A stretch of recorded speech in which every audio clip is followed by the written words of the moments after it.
we do is that we have a team of doctors and nurses and then social workers who visit people at their homes. So if, for instance, Moomen wants to access our services, but Moomen, for the sake of the stigma and because of who he is, does not want to be associated, you call us at the hospital and then we come to you. So we bring mental services to your doorstep and to your homes. Right. I'll bring Mr.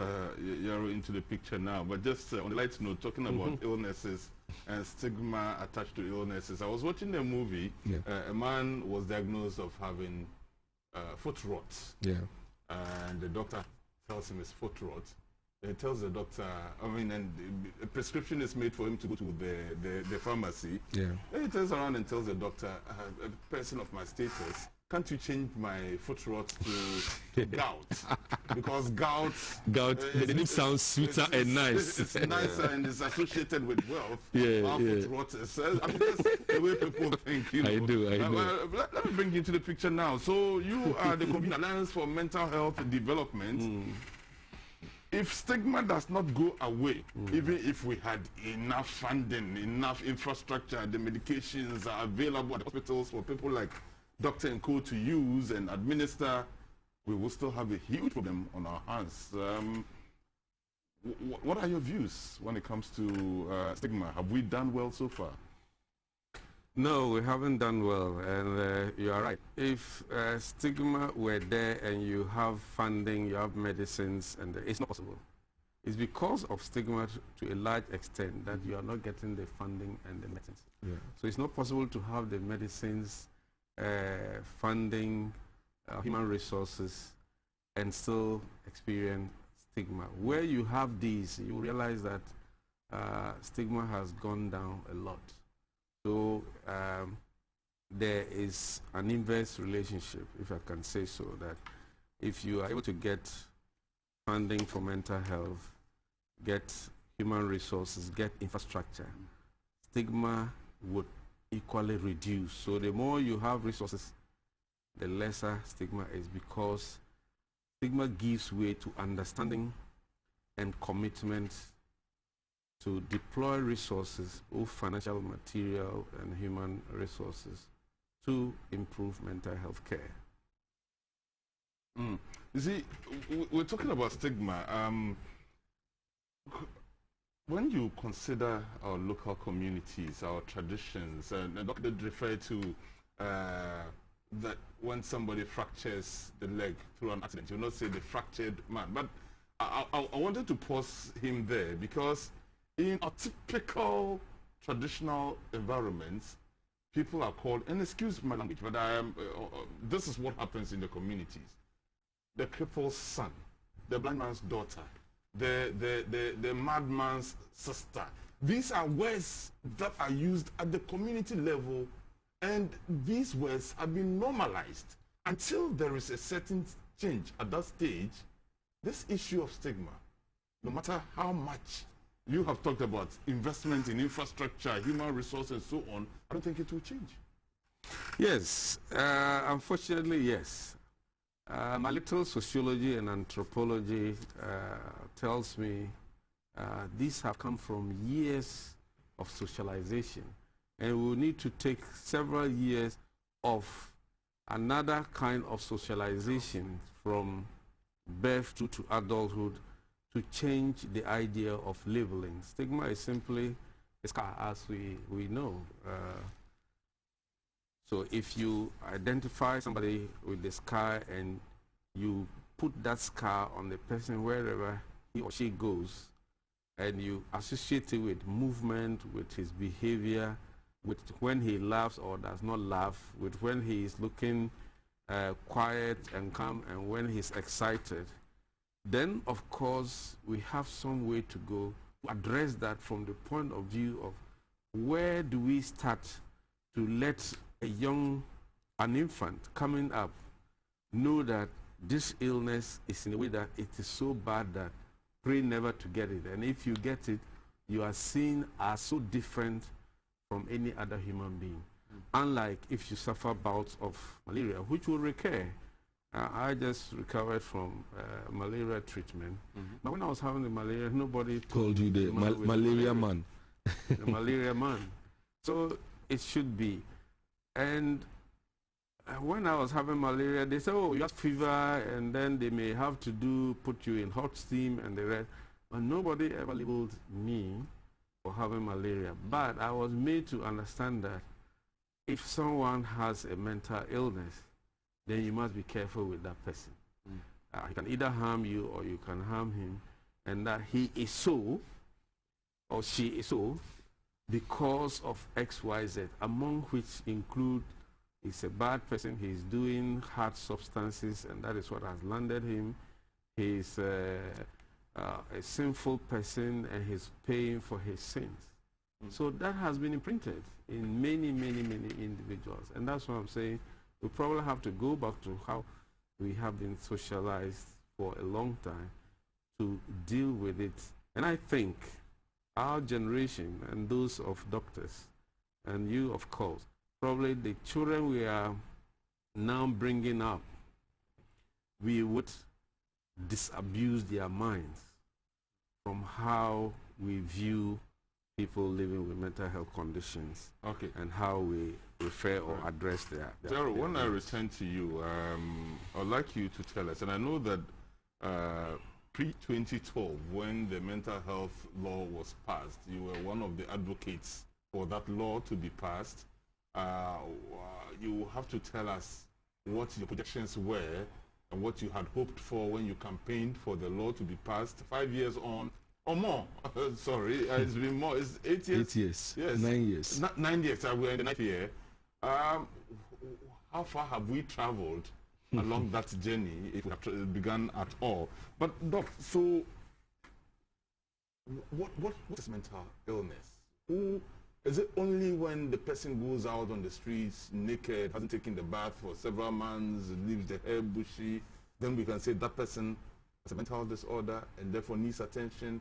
Or we have various stages? If we do, take us through the journey. Yeah, thank you very much. So when you talk about mental illness, it simply means a state of being unwell in terms of your mind. That is what it means. And it is very important that we understand the mind and the brain. So the brain, as you see it, is a physical structure. Right. The physical structure of the brain performs a particular function. And these functions of the brain, the performances of it is what the mind does. So the mind is intangible. You can't touch it, but for the brain, you can touch it. So if someone has malaria, you know that there is a particular parasite in this particular individual. And so you can touch it, you can find it, and then cure it. But unlike mental illnesses, you can't touch it. And so mental illnesses would be akin to the software component of the computer, the functioning of the computer that makes the computer unable to function. And so you need to do certain things in order to allow it to function. And so when it comes to the various categories of mental disorders, they are so numerous and vast that we cannot even finish listing them. So we have a group of them we call the anxiety disorders. Right. And for the anxiety disorders, they vary a lot. So you can have generalized anxiety, you can have specific phobia. And so with specific phobia, these are people who generally fear particular things. And so when it comes to, they see a snake, they react unusually to seeing the snake. When it comes to, say, flight, they react unusually to the flight, height, water, and then all of that. And so we also have another group we call the depressive disorders. And the depressive disorders we know, very, very common. Everybody knows these things. Then we have the psychotic disorders. So the psychotic disorders are those that include the family of schizophrenia, schizoaffective disorders, acute psychosis, and the rest. And when you spoke about the people you see on the street who are, with bushy hair and all of that, that is just like maybe about 10 to 20% of mental illnesses. And you cannot say that somebody who has bushy hair, just by seeing the person bushy hair, naked, has this particular mental illness. No. Until I take a history from this particular individual, until I talk to significant others of the individual, until I do what we call a mental state examination on this individual. Even me, the doctor, cannot say that just by seeing this particular person, you have this particular condition. And the medications vary depending on the condition. Then you also have the epileptic disorders. Epilepsy is categorized under mental health illnesses, and we see these cases at our facilities and at our hospitals. And with epilepsy comes the pediatric mental health illnesses. So people with autism, people with cerebral palsy, people with ADHD. You have a child at home who is very inattentive, cannot sit still, is very hyperactive, and all of that. The place to come is the psychiatric hospital, and we have the specialist who will treat you. Then you will go to conduct disorders. Then you have other personality disorders, and with the conduct disorders, we see akwalaboni and all of those. All these things are mental health illnesses that we treat. Personality disorders, you have paranoid personality disorders, schizoid personality disorder, various forms of personality disorders. Then you come to old age psychiatry. And when you come to old age psychiatry, you have broadly the dementias. So your old father at home has a memory problem. Your old father at home all of a sudden is behaving like a child. Your old father all of a sudden cannot walk to the bathroom. All these things are psychiatric conditions that we see at our mental health facilities. Wow. With this... And I am not even done. You see, I'm not even done. There are so many. So everybody is in, because as you were talking, yes, you get a chord that I so much relate to. And I'm asking myself, am I fine? Am I okay? And I'm sure that, I mean, given the fact that you have mentioned so many, and yet so many others have not been mentioned. We're all not well. Exactly. And that is why there shows that 1 in every 5 Ghanaians have a mental illness. And so if you count us in this room... It could be more. And it could even be more. Because a lot of the mental illnesses go undiagnosed. Someone can have depression, and the depression can go undiagnosed. And the fact that somebody has depression does not necessarily mean that the person needs medications for the treatment to go. Even sometimes, what you offer your partner who is going through a depressive phase and who is going through sadness and all of those things is a form of treatment. I get it. We'll come back to you, Doc, for the medical issues. Wow. I need advice. Just by the way. But anyway, I have a question to ask Moomen. Moomen said I hit a chord. You haven't told me the chord I hit. Well, not on live TV. Not on live TV. No, but you talked about depression. You talked about anxiety. I mean, I have assignments that I need to finish up by a certain deadline. And I go to bed and I can't sleep. The body is weak, the mind is tired, but I can't go to bed because I'm thinking of not missing the deadline the next morning. And where I manage to sleep, I wake up around 3 a.m. And the first thing that comes to my mind is the work. Is the work. And so when you hit on anxiety, I'm like, well, I'm caught in there. Yeah. And even this, we also have another category of mental illnesses, the sleep disorders. You know, people who are unable to, when you talk about the sleep disorders, they are unable to fall asleep early. Look, they are unable to stay. Let me come to Mr. Yaro before Doc. Mr. Yaro, so you were campaigning for the mental health law to be passed. It has been passed. And so what? Well, and so what? And so we now need to get the law to work. It's one thing having it in place, and it's another ensuring that it works. So the stage we are in now is to let the law work. It cannot just be in black and white on a document by itself work. We have to make it to work. And that is why we are still very much particular talking about the need for the mental health law to be implemented as the provisions so provide in the Act.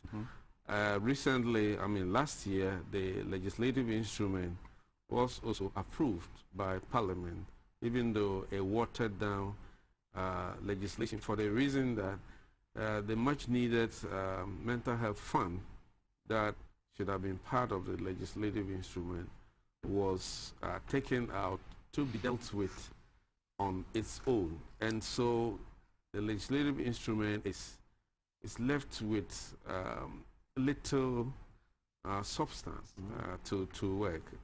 Last year, I mean this year in April, the National Mental Health Policy was launched. That is calling for a direction for Ghana's mental health to a level that will address the mental health and well-being of the general population. What is now required of us all, and thanks to you for all the good work you have done to publicize mental health, is to appeal to the powers that be that it's not enough to have these documents. Yes, we can pride ourselves. We have one of the good mental health legislations. We now have a mental health policy with a strategic plan. But if we leave it in the shelves, as we have done with many acts and policies, they will just gather dust and life will go on as usual, and we would move nowhere with regards to the 21st century mental health care system that Ghana deserves. So we have the law, and the so what is making it work, and unfortunately we are yet to see it work some more. But in terms of, and one of the main focal areas was funding. Yeah. Has the money started coming? The money has come to some extent. To be fair to ourselves as a country, with the Mental Health Act, has come into being the Mental Health Authority, which is an agency of the Ministry of Health with adequate structures to see to the policy direction or implementation, quality assurance, and all that. You see the organization of mental health care services are taking place. We have seen minimal releases of funds to the psychiatric hospitals and the rest. There is an improvement in numbers of psychiatrists, and luckily Doctor is here in residence. This morning when we had a conversation, I understood there are now almost 53 psychiatrists compared to much less than that in 2012 when the law was passed. We have district level coordinators, regional level coordinators for community mental health. And we have the Ghana Health Service have a desk for a focal person for community mental health. These have all been as a result of the law. Occasionally we get the releases, but it's still the fact that only 1.4%, less than 10% of the health budget goes to mental health. And looking at the number of challenges in the mental health sector in Ghana, to continue to hover around 1.4 and 10% means we are really not doing much. And it's obvious. The psychiatric hospital cannot run, and we can't even talk about community mental health care that the law so much provides for. And that comes to the government showing the way. Once we entrust the running of affairs of the country to a group of people, and that has gone along with controlling or directing citizenry as well as resources of the country, it is only fair that government, as a duty bearer, responds to the very challenges of the citizenry. And mental health is one of such challenges. It will be unfair and unfortunate if any government official or any person in authority says that mental health is not a priority, that person is probably living in another world, because it's so obvious, as you could hear doctor talking, the range of mental health conditions that people are living with. And you said that it virtually touches everybody. Didn't you say so? Yeah. Even though, yes, we know that clinically, those that people can manage, we are talking about when you see that you now need clinical attention for this kind of situation that you find yourself, then it is the case that you should get support. But those who are able to cope because of obvious day-to-day stresses, they may not be too much of the concern of doctor here. So it's that enough evidence shows that as a growing population where communicable diseases are giving way to non-communicable diseases with their attendant comorbidities with mental illness, be it diabetes, there are aspects of mental health, be it high blood pressure, there are issues of mental health conditions associated with it. Just imagine you are diagnosed with a terminal condition. Definitely there is going to be some bit of mental instability. Yeah. So you can't claim that mental health is not important at this time of our development and even our healthcare advancement. Right. And so that is the reason why having good laws, as Ghanaians are known for, we are very intellectually astute people and do good things when it comes to policies, legislations, and the rest. But what we are left with is really making sure that that works. And that's why the Alliance for Mental Health is calling on government to address the issue of the governing board of the Mental Health Authority, to ensure the visiting committees and the mental health tribunals work, and to invest in mental health, because we can't afford to leave mental health the way it is, because one of us somehow would need a mental health care support. Right. So what I will do now is we're getting a lot of interest from our viewers, so I'll take the questions. I'll reserve mine and take a few of those from them, and just so they know we appreciate them. I'll start from Facebook. Francis Kwame Nyavo Woyi says, I'm watching you live from Dubai. Francis, thank you very much. Farhan Wa East says, I'm watching you from IUCD campus. MC Brompa says, Mr. Host, can you please take off your nose mask? MC Brompa, I will not. Thank you. For obvious reasons, of course. And then for those reaching out to me, and so, Doc, I believe this one, it's your question. He is Ibrahim Yahya from Tamale. Ibrahim says, Moomen, can you please seek this education for me from the doctor on your show tonight? What is the difference between a psychologist and a psychiatrist? Very quickly, Dr. Yeah. Yes. Yeah, so we are both mental health practitioners, whereas the psychologist treats the illness with talk therapy. Talk therapy talks to you and gives you certain exercises to do. The psychiatrist is a medical officer by training, basic training, and then treats you most of the time with medications and other minor operations like electroconvulsive therapy and then EEG and all of that. Yeah. All right, and I believe that the next question could be for both of you, really. Is that, Moomen, can you ask your guest what number of mental health facilities we have across the country? How many facilities do we have across the country? Yeah, so I'll quickly just name them. Yeah.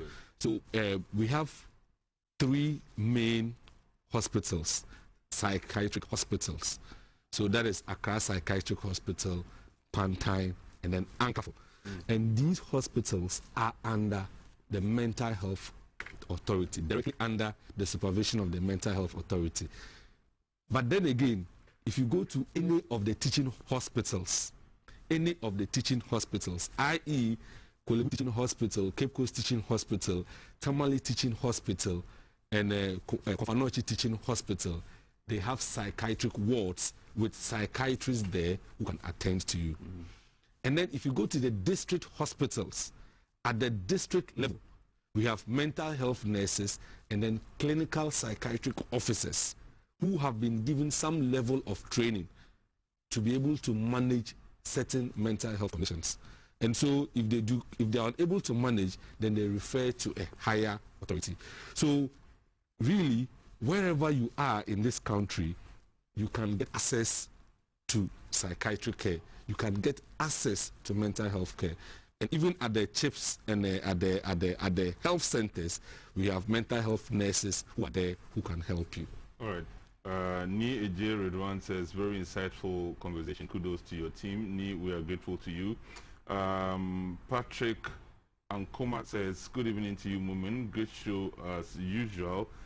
Can you find out from your guests if they are aware that even in mental health facilities, there are some health workers who abuse persons who have mental health cases? I'd like Mr. Yarrow in particular to respond to this, since they are the ones talking about developing the sector. Mr. Yarrow, very quickly. Yeah, unfortunately, I don't work in a mental health facility. I do get the opportunity to visit there. But what I would say is the mental health hospital, the mental hospital is not in heaven. It's on earth here, and it is human beings who work in those facilities, and they are human. There are times there are excesses. What is important is to be sure that it is not intentional, that somebody is abused, and that if abuse is reported, it is fully investigated, and whoever is found culpable is dealt with as professional ethics require and as the legal regime requires. So I would say it's possible that sometimes abuse or excesses do occur, and when they are brought to the attention of the powers that be, they are swiftly dealt with. So for the one asking the question, you would help the person who you have found to have been abused if you report. And we are very happy to be of help to you. And with your assistance, with the evidence that you have, we can follow it up and then see how we seek redress, the needed remedial actions for this person who has been so abused as you have reported. Look, you work in the hospitals, so the issue of abuse. Oh yes, I would say a big yes to that. And just like the way in our general hospitals there is abuse, yes, there is also some form of abuse in, and he has answered it aptly, and I would not want to waste more time on that. But yes, there is some form of abuse going on. I want to add that for my good friend who asked the question about that's abuse. Patrick from Winneba. Mr. Patrick, thank you very much. I think one of the things we can help our relatives with mental health conditions is when we get involved in supporting them in the care and treatment that they so require. Most families are always in a hurry to send their relatives to facilities where they can be left there, and as we call it, and so they can live their lives. So if you do this and send your relative to a mental health facility where one psychiatrist is supposed to see over 20 of the inmates or the people who are there, one nurse is responsible for over 15 people. If you are giving 5 children, I don't know if you can manage them, let alone if you are giving 10 adults with healthcare needs to manage. And that is where sometimes the issues of abuse come. So families need to get interested in the care and support of their relatives with mental health conditions. And there will not be need to admit them in psychiatric facility unless it's acute, needing some short number of days to stay.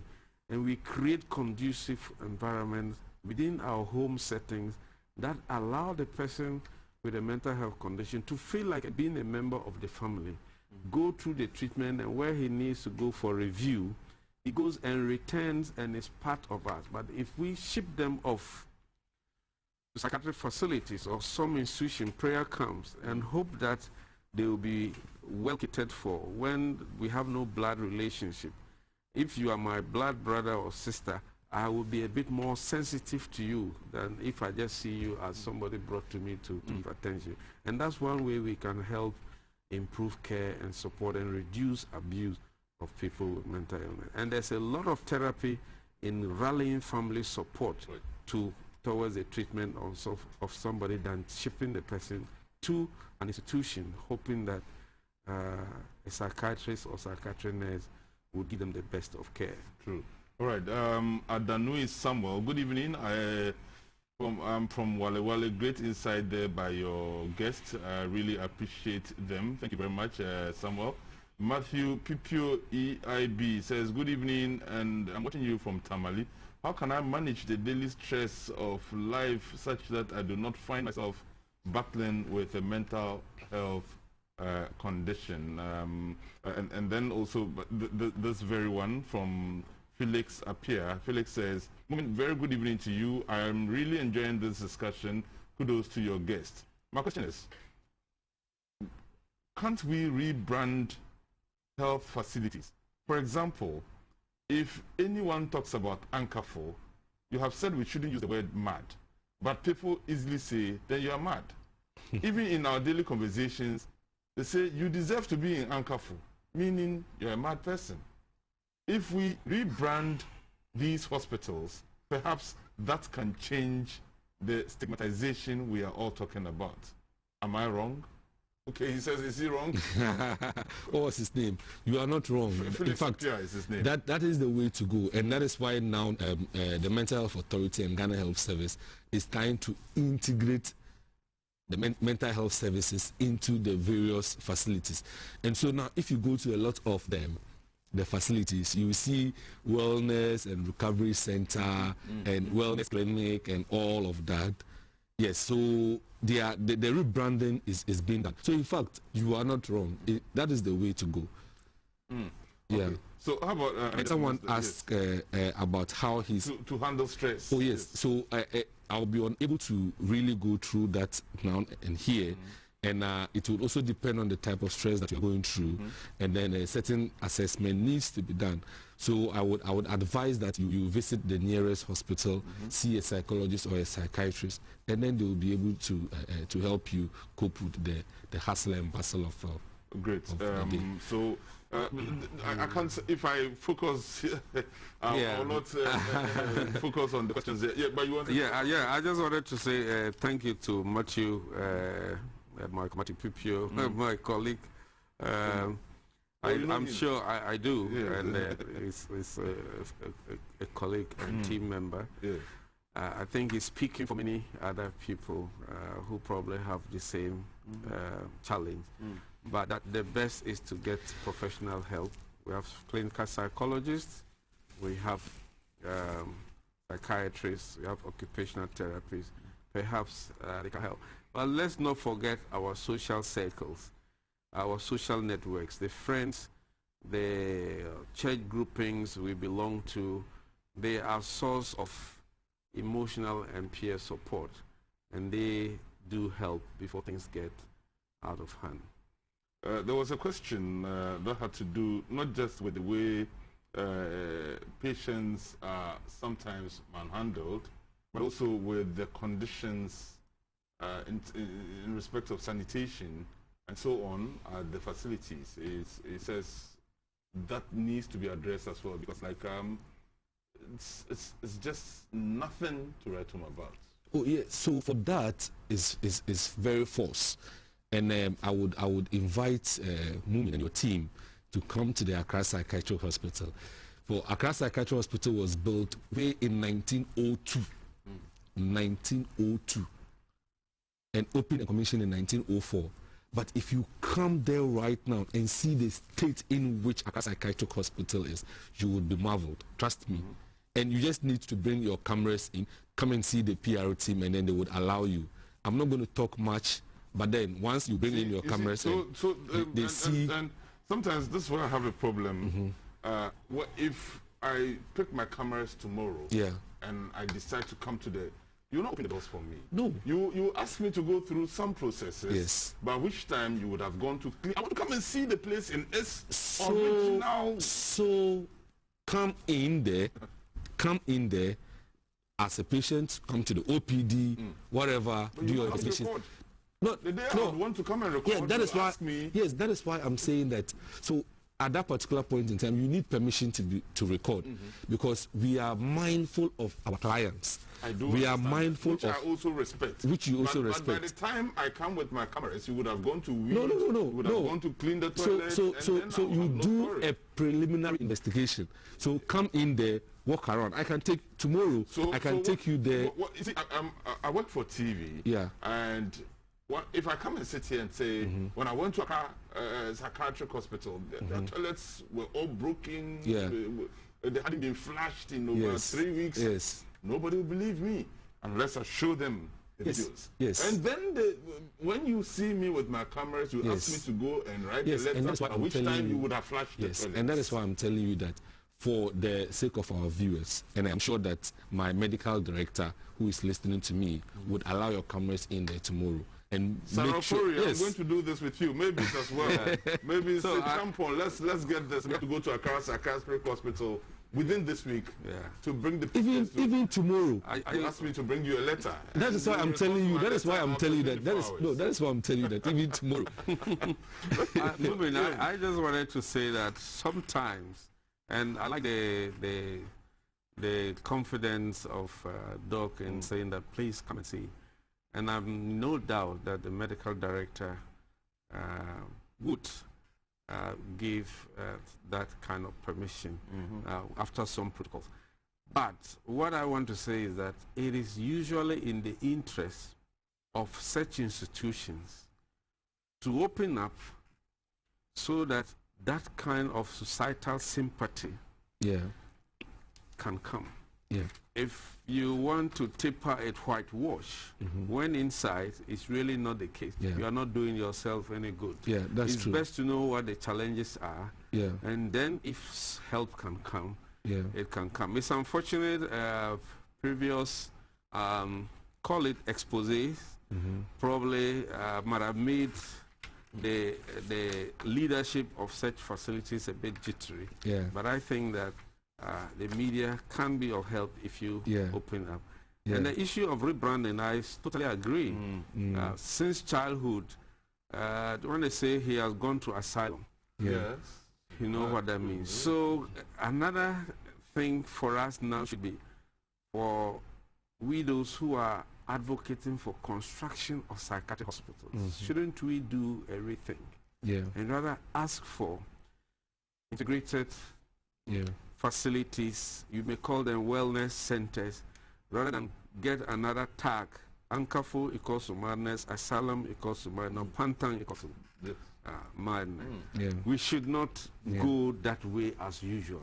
Please, thanks for answering that question. It's a very important question. It's a very important question, and I just want to give a follow-up.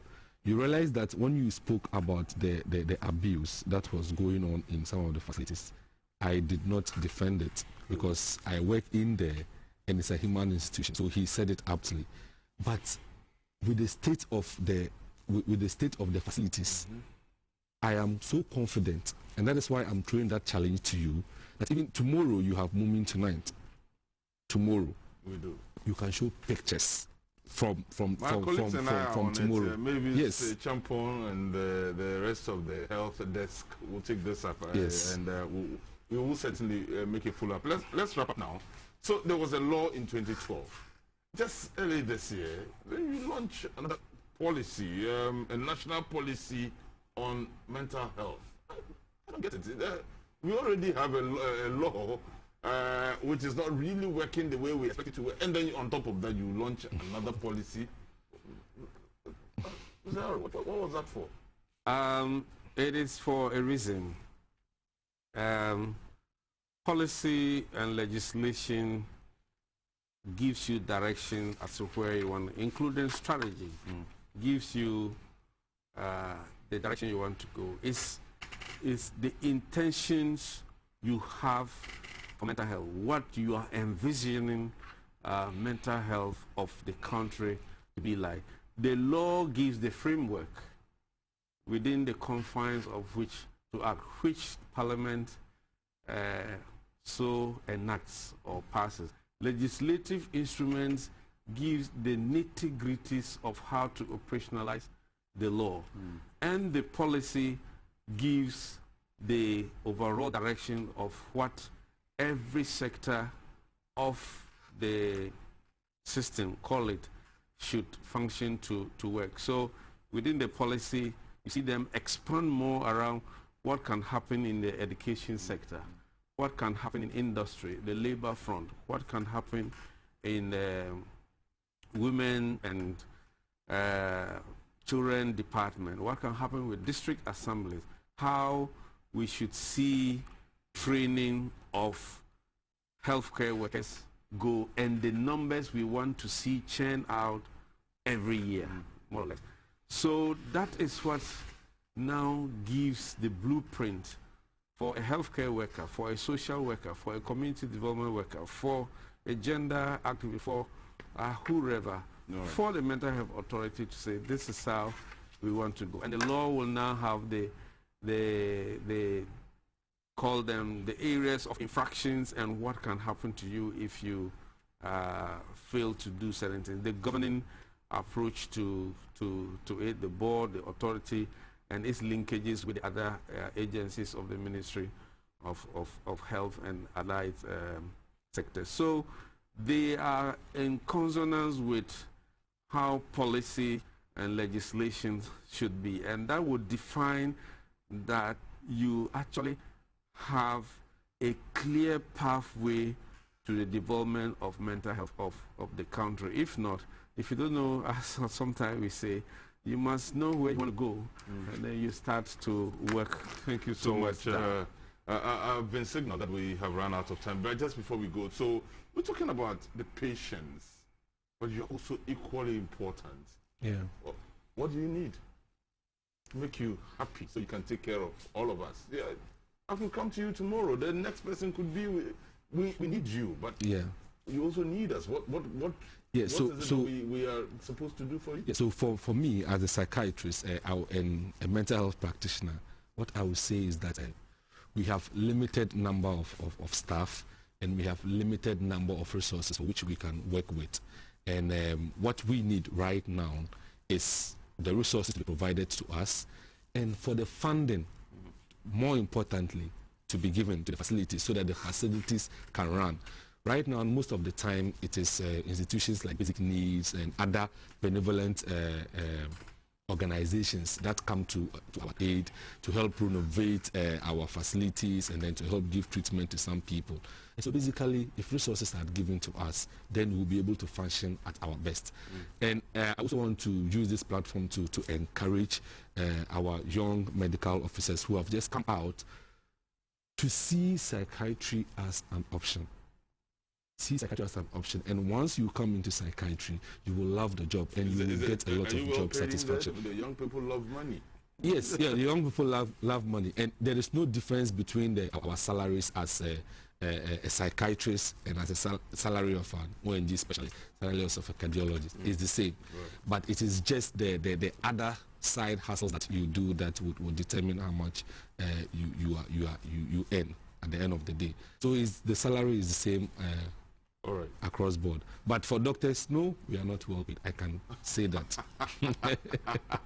Thank you very much. And that's not a conversation we can have on this table at this point in time, because we need 2 hours to discuss that issue. Thank you so much.